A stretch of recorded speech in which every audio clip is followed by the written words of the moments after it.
Welcome to Manvi channel. இன்னைக்கு நம்ம பார்க்க போகிறது ஸ்ரீவாஞ்சியம். கோவிலும் கோபுரமும் குளமும் என கொள்ளை அழகுடன் திகழும் தலங்கள் எல்லாமே மனதை கவர்ந்துவிடும். கொஞ்சம் குழப்பமும் தவிப்பும் இருந்தால் கூட அங்கே கால் வைத்த கணமே தெளிவும் அமைதியும் வந்துவிடும் நமக்கு. அதுபோல்தான் ஸ்ரீவாஞ்சியத்தில் நாம் கால் வைத்தால் அதற்கு கண்டிப்பாக நம்மளுடைய தெளிவை உணர முடியும். காசிக்கு நிகரான தலங்களில் ஸ்ரீவாஞ்சியமும் ஒன்று.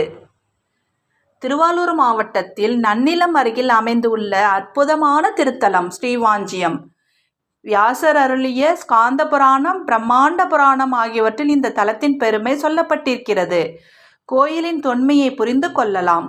இங்கே சிவானாரின் திருநாமம் ஸ்ரீ வாஞ்சிநாதர், அம்பாளின் பெயர் ஸ்ரீ மங்களாம்பிகை. இந்த தலத்தில் தேவர்களும் முனிவர்களும் கடும் தவம் இருந்து சிவபூஜை செய்திருக்கிறார்கள். தெய்வங்களே இங்கு வந்து சிவபெருமானை நோக்கி தவம் புரிந்திருக்கின்றன. அவ்வளவு ஏன், யமதர்மனுக்கு சிவனார் அருளிய பேறு பெற்ற இடமாகவும் இத்திருத்தலம் விளங்குகிறது. இந்த தலத்தின் அம்மைக்கும் அப்பனுக்கும் வாகன தொண்டராக செய்து வருகிறார் யமதர்மர். இங்கு இவருக்கு தனி சன்னதி உள்ளது. இவரை வணங்கிய பிறகுதான் மூலவரை வழிபடுகின்றனர். நால்வர் பெருமக்கள் அருணகிரிநாதர், வள்ளலார் பெருமான் ஆகியோர்களால் பாடல்கள் பெற்ற திருத்தலம் இது. இந்த தலத்திற்கு வந்து தரிசிக்கும் பாக்கியம் இருந்தால் மட்டும்தான் இங்கு வந்து தரிசிக்க முடியும் என்பது ஒரு ஐதீகமும் உள்ளது. அற்புதமான ஆலயம். தீர்த்தம், மூர்த்தம் என விசேஷங்கள் கொண்ட கோயில். யமபயம் முதலான பலவற்றுக்கு பரிகார தலமும் இதுவே. இந்த இப்பிறவியில் ஒருமுறையேனும் வாஞ்சியம் வந்து வாஞ்சிநாதரை தரிசித்துவிட்டு யமதர்மனையும் வணங்கினால் இந்த வாழ்க்கை நிம்மதியாகவும் நிறைவுடனும் அமைந்துவிடும் என்கிறார்கள். இந்த கோவிலின் தீர்த்தம் குப்த கங்கை எனப்படுகிறது. கார்த்திகை மாதத்தின் ஞாயிற்றுக்கிழமைகளில் இங்கு வந்து நீராடிவிட்டு இறைவனை தரிசித்தால் 7 ஜென்ம பாவம் போகும் என்பது ஐதீகம். கார்த்திகை மாத கடைசி ஞாயிற்றுக்கிழமை இன்னும் விசேஷமாகவும் கூட்டமாகவும் இங்கு பக்தர்கள் வருகிறார்கள்.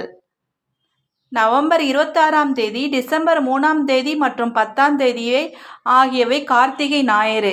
எனவே இந்த நாட்களில் ஏதேனும் ஒரு ஞாயிற்றுக்கிழமைகளில் ஸ்ரீவாஞ்சியம் வந்து பிறவி பயனை பெறலாம். 7 ஜென்ம பாவம் நீங்கி புத்துணர்வுடன் நான் வாழ முடியும்.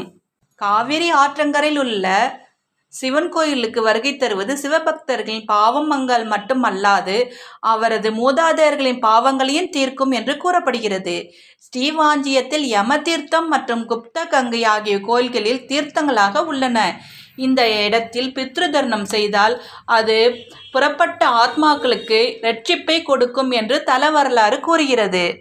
ஸ்ரீவாஞ்சியத்தின் மண்ணில் புறப்படும் ஆத்மாக்களுக்கு வாஞ்சிநாத பகவான் மோட்சத்தை அளிப்பதால் இந்த இடத்தில் மரணம் புனிதமாகவும் இந்த இடம் காசிக்கு சமமாகவும் கருதப்படுகிறது. இந்த கோயில் சூரிய மற்றும் சந்திர கிரகத்தின் போது கூட திறந்திருக்கும். கிரகங்களின் போது மூடப்படாது. இந்த கிராமத்தில் எந்த ஒரு நபரும் இருக்கும்போது வாஞ்சிநாதர் கோயில் மூடப்படாமல் திறந்திருக்கும். காசியில் உள்ள கங்கையை விட இங்குள்ள குப்த கங்கா தீர்த்தம் மிகவும் புனிதமாக கருதப்படுகிறது. தமிழ் மாதமான கார்த்திகை மாதத்தில் ஞாயிற்றுக்கிழமையில் குப்த கங்கையின் தீர்த்தவாரி விழா விமர்சையாக நடைபெறுகிறது. இது 10 நாள் உற்சவமாகவும் மாத கடைசியில் தேரோட்டமும் நடைபெறுகிறது. ராகு மற்றும் கேது பகவான் சன்னதிகள் வாஞ்சிநாதர் கோயிலில் உள்ளன. மேலும் இது சனி பகவானின் பரிகார தலமாகவும் உள்ளது. சனி பகவானுக்கு தனி கோவில் உள்ளது. ஸ்ரீவாஞ்சியம், குடவாசல் மற்றும் நன்னிலம் ஆகிய ஊர்களுக்கு இடையில் அமைந்துள்ளது. பல சிறு கோயில்களும் இந்த ஊரில் அமைந்திருக்கின்றன. ஸ்ரீவாஞ்சிநாத சுவாமி திருக்கோயில் கிராமத்தின் நடுப்பகுதியில் அமைந்துள்ளது. இத்தலத்தில் இருக்கும் சிவபெருமானின் பெயர் வாஞ்சிநாதர். வாஞ்சிநாதர் வந்து வழிபட்டு 1100 வருடம் பழமை வாய்ந்த இந்த வாஞ்சிநாதரை வழிபட்டு நம்ம ஆயுளில் 7 ஜென்ம பாவங்களை நீக்கி புனிதம் பெற்று வாஞ்சிநாதரை தரிசித்துவிட்டு செல்வோம். யம பயம் நீங்கும் நமக்கு. வாருங்கள், ஸ்ரீ வாஞ்சிநாதரை தரிசனம் செய்யலாம். நன்றி, வணக்கம். இந்த தகவல் உங்களுக்கு பிடிச்சிருந்தா லைக் பண்ணுங்கள், கமெண்ட் பண்ணுங்கள், சப்ஸ்கிரைப் பண்ணுங்கள்.